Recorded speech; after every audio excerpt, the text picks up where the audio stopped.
le marocain est très difficile à digérer. Si on veut vraiment l'intégrer,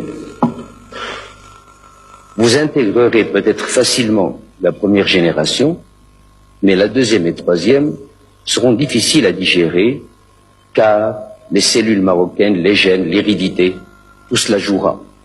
Personnellement, en ce qui me concerne, je suis contre la participation des Marocains aux élections en pays étrangers. Car malheureusement, même au bout d'une génération, même au bout de 2 générations, on leur dira un jour, va, tu n'es pas un vrai Hollandais, tu n'es pas un vrai Français, tu n'es pas un vrai Italien, tu es un importé.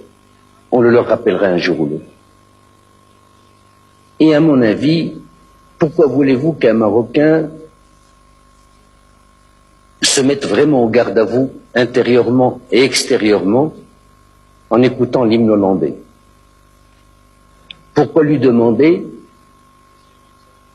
30 ans après ou 60 ans après, d'aller comme un Français ou comme un Allemand, le drapeau national sur l'épaule, aller se faire tuer pour l'Allemagne, pour la France ou pour l'Italie? À mon avis, c'est même immoral. On ne peut pas avoir de drapeau.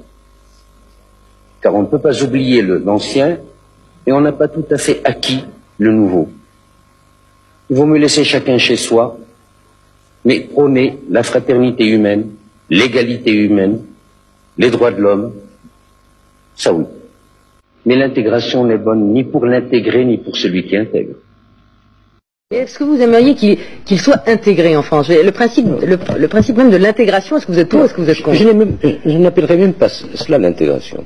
Et je n'aimerais pas du tout qu'il soit l'objet d'une tentative, car ils ne seront jamais intégrés. Vous croyez qu'eux ne le veulent pas, non, ou que c'est les Français qui le refusent? L'exprimeront-ils qu'ils ne le pourront pas? C'est possible entre Européens. La trame est la même. Les mouvements européens dans l'histoire ont été Est-Ouest. Et les mouvements humains. La religion, un tas de choses. Mais là, c'est un autre continent. Et vous n'en avez que faire. Ce sera de mauvais Français. Ce seront de mauvais Français. Enfin, vous nous découragez de chercher à intégrer.